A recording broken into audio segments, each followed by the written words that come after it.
All right. Well, thank you very much, folks, for joining us for our second honors program colloquium of the fall semester. My name is Craig Nakashian, and I am the director of the academic honors program here at A&M Texarkana. I want to just mention one of our upcoming events next week, same time, on October 22nd at noon. Dr. Abby Strunk is going to be giving a presentation called America's Favorite Three-Ring Circus, Electing a President.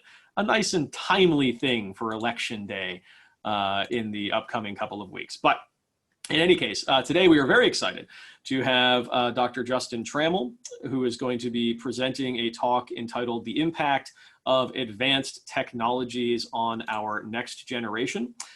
Justin has come back to Texarkana after, I believe, a 15-year absence, he said, going off on various adventures, and is thrilled to be helping out in the College of Business, Engineering, and Technology.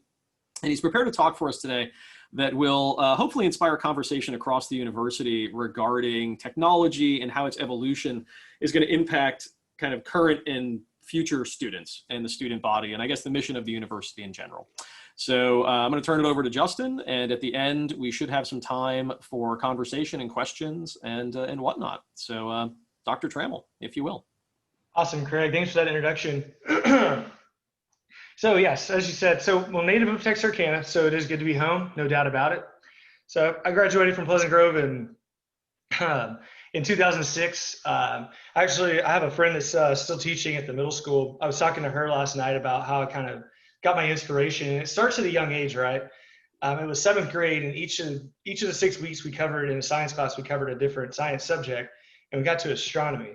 And that's when it really started taking hold for me. I wanted to kind of pursue, something bigger, like what's out there, kind of thing. It really inspired me, kind of growing up in the bottoms. The stars are just so beautiful out here. That's another big perk of being back in Texarkana. I can actually see stars as opposed to, the couple bright ones and a couple of planets in the night sky in a bright city that's just light polluted like crazy. You can't see a lot of stars in downtown Houston or downtown Dallas, I'll tell you that.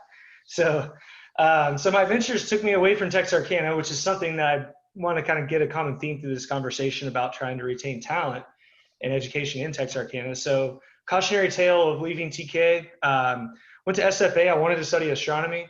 I realized pretty quickly when I got there that astronomy really entails a lot of telescope time, isolated at nights and on the weekends, and I'm a pretty social person.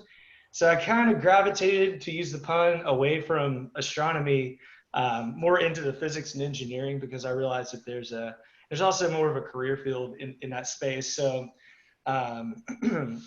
did quite a bit of work during undergrad on satellite trajectories, did a lot of physics-based stuff, and did a capstone presentation on that. So my plan was I was going to go to Houston and I was going to work on the shuttle program. So I was accepted into a master's program there. So here's a little bit of my background. So I was accepted into a master's program in 2010 in a program called Space Architecture, where we designed satellites, space habitats, and then we worked in rocketry as well. But the collaboration really opened up with Boeing. So I worked with Boeing on some Martian lander concepts, and it was basically an inroad for me into the shuttle program. So unfortunately, and unpredicted by myself, in 2011, midway through my master's, they defunded the shuttle program.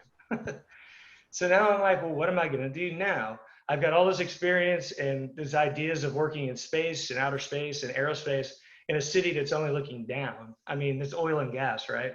So there's not a lot of job market for aerospace outside of NASA within the Houston Metroplex. So I was like, what am I going to do? So I ended up applying for an internship with NASA. I've always enjoyed, space flight and things like that. So I got on an internship with NASA doing some remote sensing research. So I spent a summer in California working on a retrofitted commercial aircraft that they built out with advanced atmospheric and data collection systems. So we were able to do quite a bit of atmospheric work there. So I kind of got my interest in broadening my scope, I guess. It opened up more opportunities for me. And so at this point, I'm like, hell, I'll pretty much take anything at this point. Like I'll walk through any door that opens. So there was a professor I met out there in California that was actually working at the University of Houston, who said he had an opportunity to do a PhD. And so he goes, told me to come back and talk to him when I got back to the university. So I did. and one of his colleagues was working in planetary science. So ended up getting my PhD in atmospheric science, but my focus in my dissertation was on planetary atmospheres. So I studied primarily gas giant atmospheres, so Jupiter and Saturn in particular. I have a video I'm going to show here in a second, but we had a satellite orbiting Saturn for about 15 years, which is only half of a Saturn year, believe it or not. So Saturn takes 30 years to make one revolution around the sun.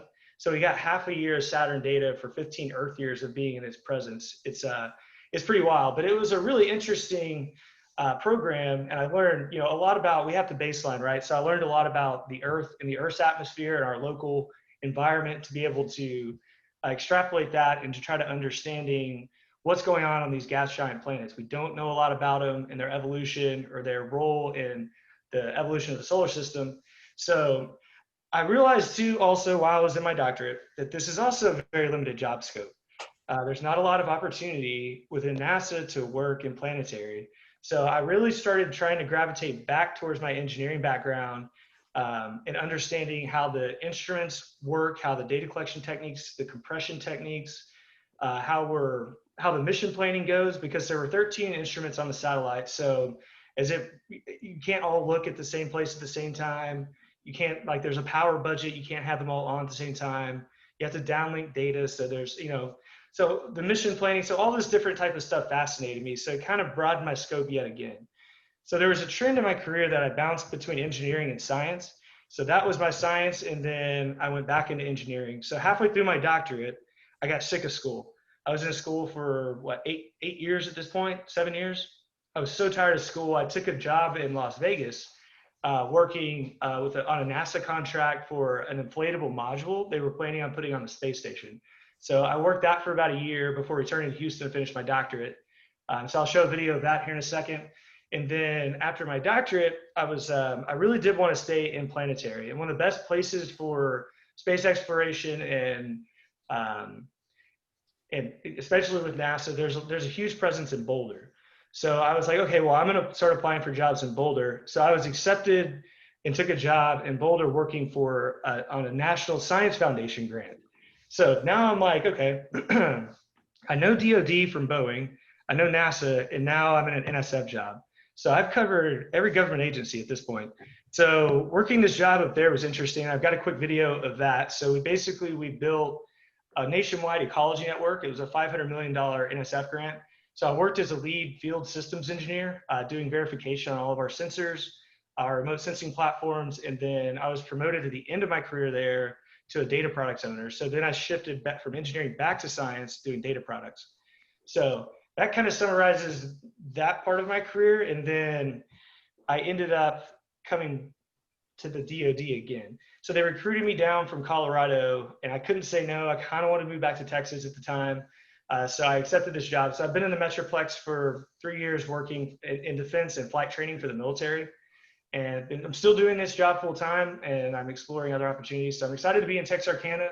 That's a little bit of my background. I've got some fancy videos. So Saturn is fascinating. And so, like I said, 15 years of being at Saturn, we got half a year of data. So Saturn has a very similar tilt to the Earth. So it experiences seasons. So the seasonal variations on Saturn are really intriguing to us to be able to understand planetary evolution. Jupiter is really interesting as well, but it has basically zero tilt. So it's very stable. So you can see, like, I don't know if you guys are familiar with the red giant or the red spot on Jupiter. It's been stable and running for hundreds of years. So there's not a lot of temporal or seasonal variation on it, but on Saturn there is. And so here's an interesting video just to show you how active the planet is. If you look at it through certain filters and the instrumentation that we have on board the spacecraft, you can see a lot of the activity. So this is 4 days of Saturn kind of compressed. So you can see things swirling in vortex structures and hurricanes on the planet. I'm gonna down. There's no audio, there's no voiceover. So you can see so basically what I was doing during my doctorate was I was tracking the changes, just like we track hurricanes here and try to understand the seasonal cycles. That's what we were trying to do on Saturn. So you can see, so there's these shapes moving around. They merge together. Sometimes they break apart. Some regions are more active than others, depending on the tilt, if it's pointed towards the sun. Like we all know on Earth during the summer months is when we have the most hurricane activity. Same thing on Saturn. So it's being driven by solar radiation. So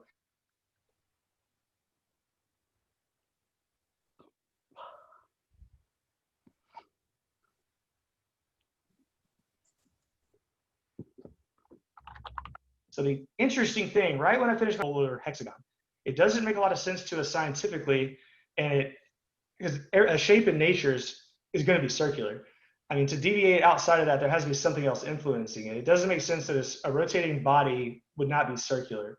So this is still, I haven't looked back at it in a while. I look at it, I look at highlights periodically, but it's still a mystery. I mean, and it's sad too. So Cassini took its final plunge in 2018. I was actually in my DoD lab by myself. I actually shed a little tear. It was kind of sad. I mean, the thing orbited there for 15 years. I mean, it kind of became like, it got me a doctorate, right? I mean, it's paying my bills now. I mean, I'm not working with it directly, but indirectly, it served its purpose. And our evolution and human understanding has just been phenomenal from what that spacecraft did.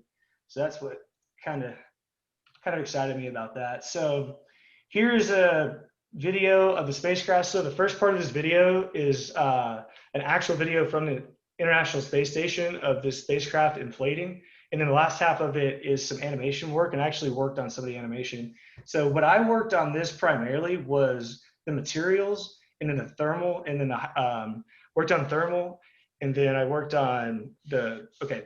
So let me step back real quick. So the three biggest problems that we face when putting something into space is the radiation and the micrometeorite impact. So there's little particles of dust flying around. If you have an inflatable moon bounce in a piece of, and you shoot it with a bullet, it's going to deflate, right? So we have that problem, and then we have material degradation. So the environment in outer space is a lot different than on Earth. So it's hard to simulate outer space on Earth. So it's a lot of modeling, and I guess we have quite a bit of data that's been collected on some material stuff. So the space station is obviously a great lab for advancing material science, especially for materials being utilized in outer space. So I worked on some of the test planning and test execution for that. I actually wasn't working with the company when it launched, which was kind of sad. But and actually, you know what? Now that I'm thinking about it, when I was prepping for this, I didn't even think about this. We got delayed. So they delivered the payload to Cape Canaveral, and we got delayed for some reason. We got pushed back to the next rocket launch. I can't remember what it launched on. It was a it was a SpaceX rocket. But the rocket that we were actually supposed to be on exploded. And it was like, wow, it's like, how fortuitous was that we got delayed, because our payload was supposed to be on that SpaceX rocket that exploded. So there's quirky things about this kind of field. It's interesting. But so here's a time-lapse video of this thing expanding.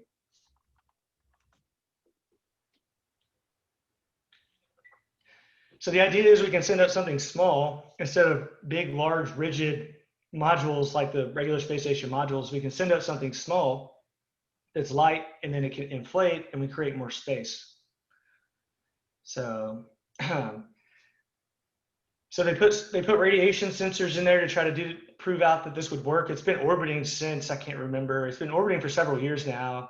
The radiation dosages have not surpassed the NASA criteria. We've had no punctures of our bladder, so it's still perfectly inflated. The materials are still holding intact, so the mission is overall a success. And unfortunately, I found out earlier this year, this company, Bigelow Aerospace, actually went under.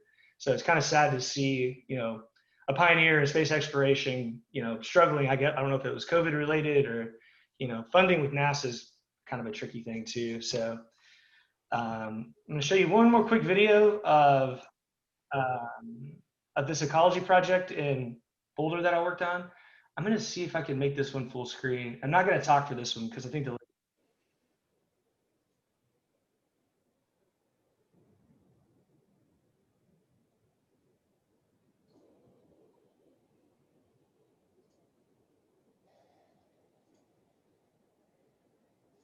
scientists better understand.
Okay, so that was an interesting job. So like I said, I have a very diverse background and expertise. So hopefully some of these things kind of start conversations at the university, because there's a lot of opportunity out there for funding, which um, I'll kind of get into now. So I'm going to shift kind of towards the second part of my presentation. So I want to talk a little bit about preparing for technology. Jesus. Sorry, my dog just freaked out there.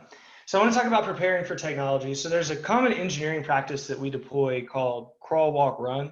So we don't want to bite off anything too large scale at first. So we need to figure out really what it is our core capabilities are and what we're trying to chase down as far as technology goes and advancing within the university and then within the local region. So preparing for future technology, I'll talk a little bit about the advancements that I've seen and observed. And then there's a concept also we deploy commonly in engineering called continuous improvement. So how do we keep up? Technology has been advancing so aggressively over the last decade or so, even since I've been in technology, coming out of high school 15 years ago, it's changed. The way that I was taught and the way that I was raised and educated is completely different now. And it's changing constantly as we've experienced even more so this year. So I'll talk a little bit about how we keep up. And then I'm going to shift towards the latter part of this on what are Texarkana's strengths as far as technology and engineering? What are our opportunities? And I think that there's a lot of opportunity within the university that I've been able to identify in my, maybe 2 months being here with the university, that we want to try to shift, I think, our mindset towards a research and development type mentality where we can try to have an iterative feedback loop between the local industry and the university. But realizing that, the university is small but growing, we need to try to identify things that are low in overhead. And so these are kind of things that I deal with at work every day. If I just go to my boss and try to pitch a $10 million idea, it's going to be a hard sell. It's rather, let me pitch you a $10,000 idea and at least do a paper on this, give me some money to go chase this down. So I've been working the last year as a research and development lead with my company, and I've been facing these struggles on how do I obtain funding for something that we're trying to chase down from a tech perspective. It's difficult. And talking with, I was collaborating with Dr. Zari Nelson last Friday, and he brought up a good point, and it's a common theme, is that we want to bite things off in bite-sized chunks. So go back to that crawl, walk, run. So I've identified a few technologies that I think we can maybe try to pay a little bit more close attention to that I think are emerging in industry. And hopefully we can promote some of these things locally. And then, there's obviously opportunities in other metroplexes and cities for, these type of technology growth. So want to try to identify a few of those. So the crawl phase, in my mind, the seedlings of technology growth start in the academic level. So I put a picture here of that game Life, and I think we all remember that game. So you have to make a decision at first whether you want to go to college or you want to start a career. And so there's no bad route, I would say. And actually, with the transitions in industry, depending on what a student, a lot of times when I advise students, sometimes I don't advise them towards academia, depending on what exactly it is they're trying to pursue, their certification programs, vocational studies. There's ways to inject yourself into industry without a collegiate education or limited education, and you can still find success. I mean, there's no doubt about that. I think we all are aware. But still, obviously, try to push the academic route, because I think there's, lessons learned there that you can get that you can't get in industry. And, so the iterative feedback loop is trying to make sure that our academics and our institution is prepared. So making sure we're prepared for what the industry is wanting, particularly this voice of this conversation is coming from an engineering perspective. So I'm focusing more on engineering and technology. I know there's other industries and pursuits with the university, but I strictly just know about my swim lane, right? So making sure that we are getting feedback from industry. So trying to connect that dot between academia and industry is what I've been trying to pursue right now. So the university engagement, so I've been teaching as an adjunct, just trying to get engaged at the university, get my feet wet, get a feel for, the structure, the team, the staff, the colloquiums, the town hall meetings, these type of things, and how we're collaborating. So this information exchange will hopefully lead to investments. And like I said, it doesn't have to be a large scale investment for things to grow and evolve. It could be something, which I'll get into, as simple as a few computers in a lab that a company around here wants to try to promote a certain type of software for their company that they can get, get their hands on these kids while they're young and get them educated. So we start looking at the advancement in technology. So we start talking about your education. We start talking about trying to align with industry and the growing, emerging trends in technology.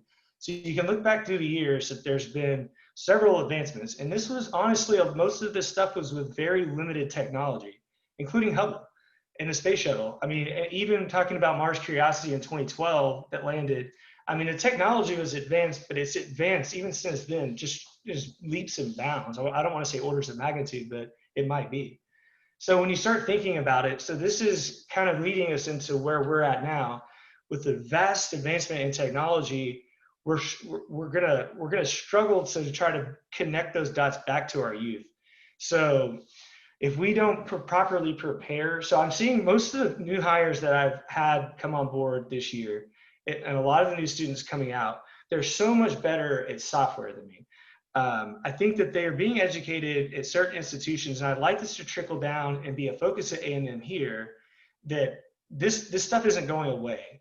And if you try to shy away from this technology growth, you're going to fall behind and become antiquated.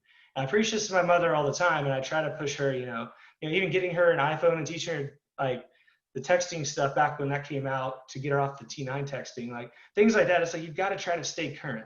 So with the Internet of Things is the new tech wave that we're in.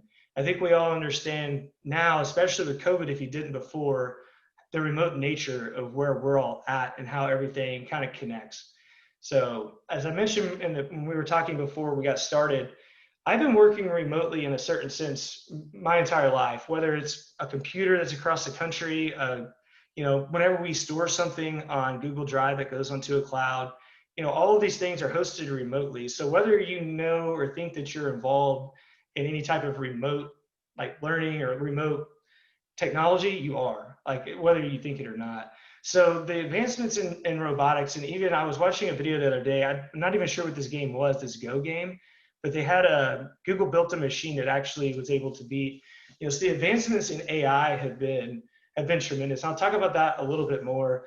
And I was going to speak a little bit more to some of the virtual reality stuff that has been coming out, that I've been kind of unlocking key on that with work. But that movie, I don't know if anybody saw Ready Player One, but I was actually pretty fascinated at how close we are to something like that. And so it's a matter of making sure that our students are aware that the norm and what they expect it to be classically is not going to be the same in industry. And we don't have time really to train you up on the job if you don't come preset with these skills. So we're seeing a lot of engineers. One of the biggest things that I'm seeing is a mixture between, actually I'll get into my next slide, is a mixture between hardware and software. So with the advancing technology, there's not just a hardware engineer anymore. You have, like, every hardware engineer that I work with or we've hired has a sense of software at a certain level.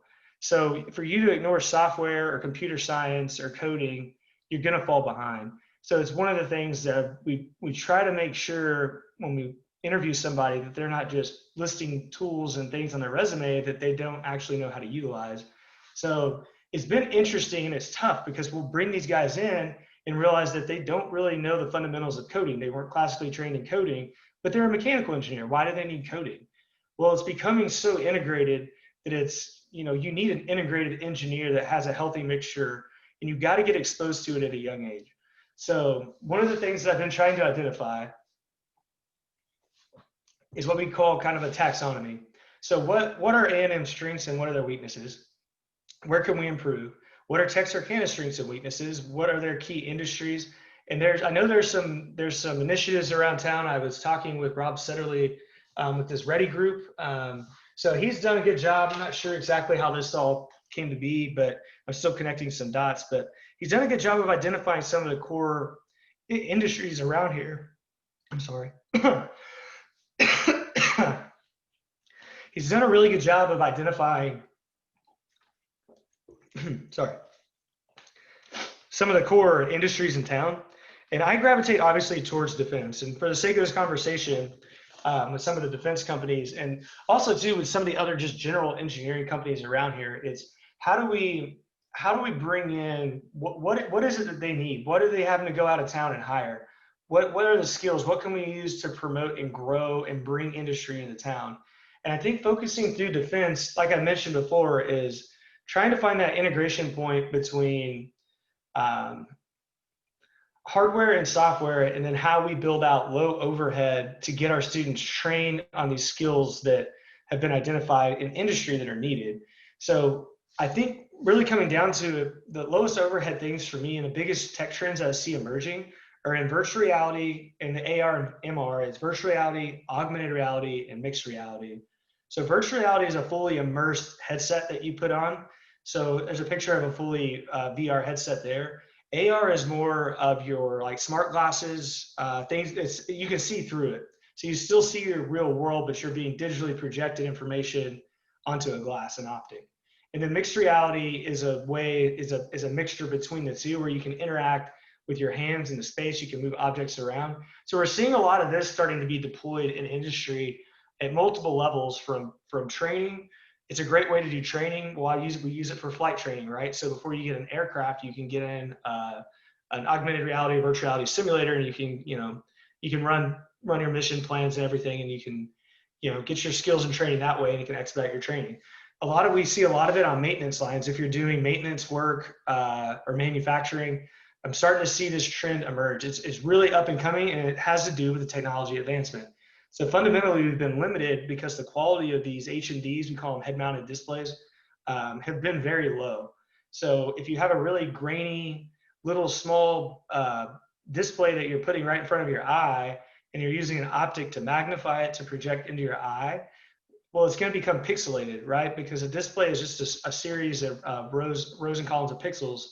So once you blow that up into your eye, we call it the screen door effect.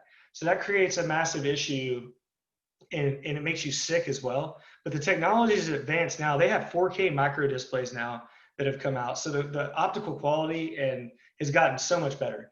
And the overhead cost for trying to develop these programs is very low.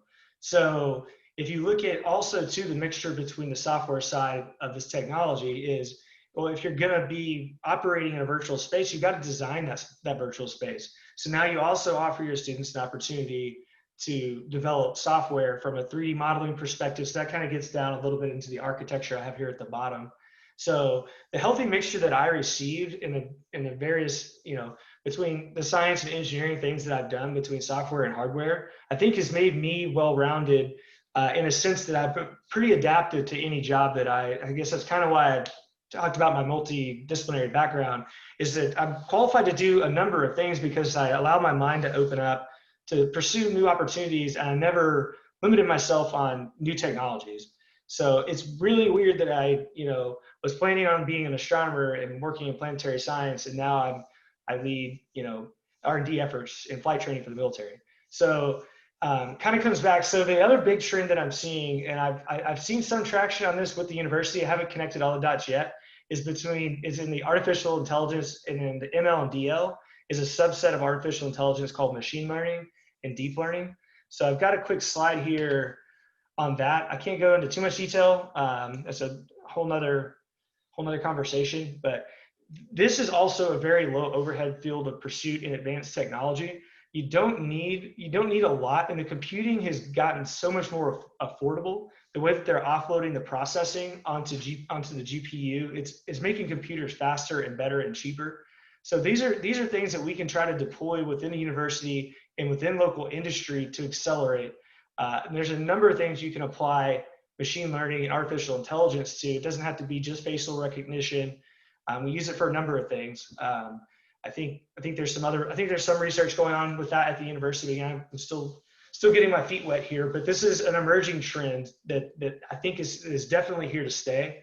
And then you start talking about cloud computing as well. I mean, there's a number of things that go into this, but again, it's a low overhead technology pursuit that I think we should be paying more attention to, not only within ourselves, but within our students, and helping them understand. It's like, data analytics is progressed a lot. Instead of crunching numbers by hand, now we're writing algorithms to do that for us. And I understand at a fundamental level, the brute force, studying physics, it frustrated me having to do all these advanced derivatives by hand And then coming to find out when I got to grad school that there's software tools for that. It's like, what? Why didn't they teach me this when I was younger? But you still need to understand fundamentals. But these type of courses need to start being integrated into our curriculum if we're going to be able to produce the quality of student that can excel and continue to excel in industry, whether it's locally or if they move off. We don't want to burn our reputation on graduating students and then them not being able to produce. Industry is big, but it's also small at the same time. I've noticed trends in that. So we talk about continuous improvement. And this is why I really wanted to give this talk, just really to kind of get myself out there with the group that's here and kind of let you know who I am and where I'm coming from, just to be transparent and clear with you about my goals and my mindset of being in town and what I'm trying to promote. So I think communication, if we're going to continually improve, is obviously critical. And communication with subject matter experts, the SMEs, are obviously critical as well. I think there's a lot of talented folks in town. It's a matter of connecting dots. If you have questions, having that resource, like if you have a windstream issue, you can go to your neighbor. It's that type of continuous improvement and things you need to try to connect dots through, to help. I mean, you're gonna have students ask questions, and there's various things I might not know the answer to, but I know the guy that does. So a lot of continuous improvement also comes from online research, and I say trend with care because there's a lot of false information out there. I always try to, I know hopefully you guys still preach this to your students, but try to stay away for reference only on Wikipedia. Try to stick with your .orgs, .edus for tech trends and what's what. There's a lot of false information. Coupling, so I put this here, so top down and bottom up. So you want to have both approaches. You want to understand at a high level where tech, where industry, where even at a political level, the direction of change and the trends that are emerging. But also at the same time, you don't want to get away from your grassroots. So if you're working in engineering, I try to learn a new software every year, or at least actually I've learned them passively more than that a year. I try to keep myself sharp, which lends myself to a lot of outside hours, but I, again, classify myself as a super nerd. But you've got to do your research, especially if you're going to be in education and trying to contribute to our youth and our emerging generation. So, and always cross-checking facts and then teaming up. Teaming up is super, super critical. That's why I'm super excited to be involved with the university. Getting involved with Gary and the engineering side of the house. Hoping to stimulate some business in town, and just wanted to give this quick talk. I know I talked fast and covered a lot, so I'll try to leave some time for questions, but I'm excited. I think that there's a lot of growth and a lot of potential in Texarkana, and all my adventures, I think, have helped me envision that, yes, there is a lot of great things happening here. So I'm excited. Okay. No, thank you very much. We definitely do have some time for questions. So would anyone like to jump in for Dr. Trammell? I have some myself, but I will try not to monopolize them. I'll take any question. And it's a small enough group right now that we can, if you want to just unmute and ask, you're welcome to. Yes, feel free. Hey, I'm Dr. Lawrence. I just sent you a message, but I was wondering, where's the best place to view the stars in Texarkana? Anywhere outside the city. The light pollution is not as bad as in bigger cities, but anywhere outside the city. I'd say I grew up down towards Wamba. It's beautiful out there. But just if you can get 10 miles outside the city, pretty much any direction, you should be set. The shuffle, I like it.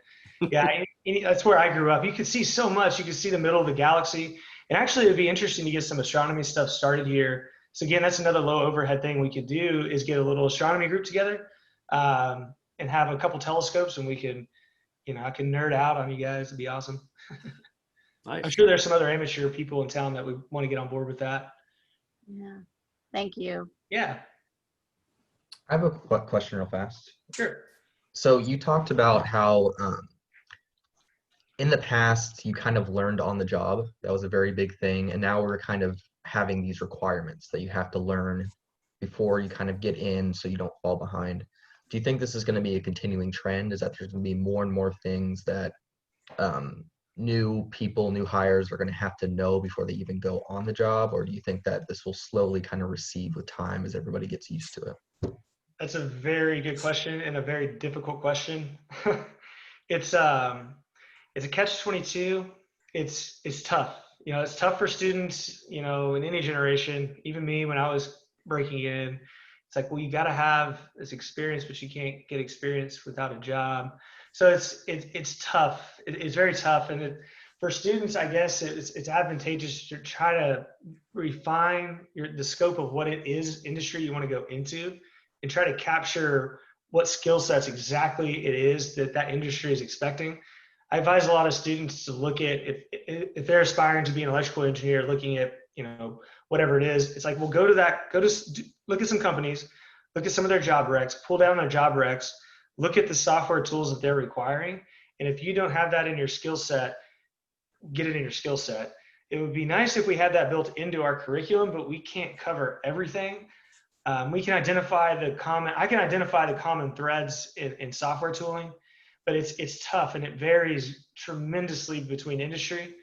But one of the things with software that I always try to push hardware folks to is like, you got to understand software, because once you understand enough about software and development or coding, there's common themes that translate across different languages in different software suites, that if you understand enough, you should be able to pick up new software very quickly. So really what I'm seeing is students come in with enough for me to justify hiring them, and then I can on the job expose them to software tools that are proprietary or unique to my exact,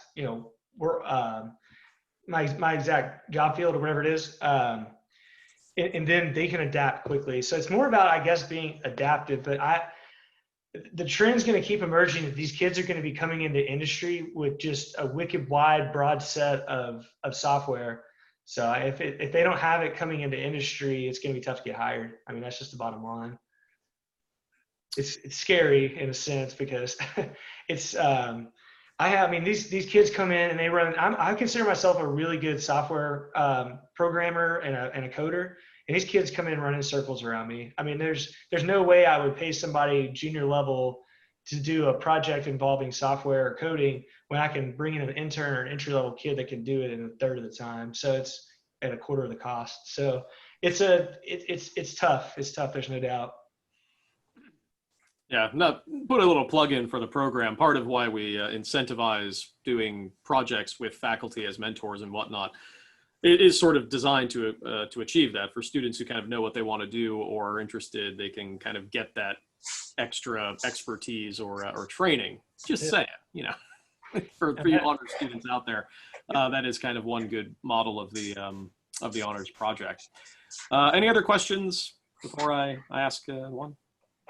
Can you tell us a little more about the NEON project, Justin? Yes, sir. So $500 million NSF grant.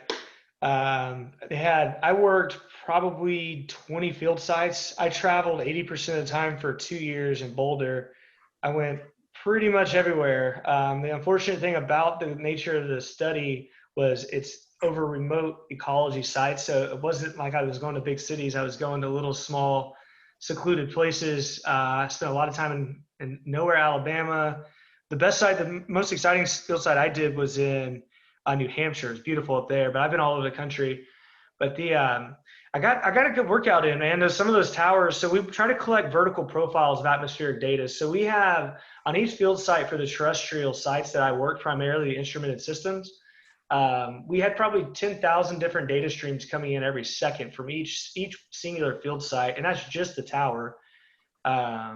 It was a really massive undertaking. They actually overran the budget, and the project got sold to a company called Battelle Ecology. So Battelle Memorial is a really large, I'm not exactly sure what all they do, but they created a new subsidiary and bought the company. It's evidently been doing a lot better since I left. They finished the construction phase. So they're fully in operations now. They operate 3 remote sensing platforms with some really, really, really advanced instrumentation on them. Hang on one sec, I'm sorry.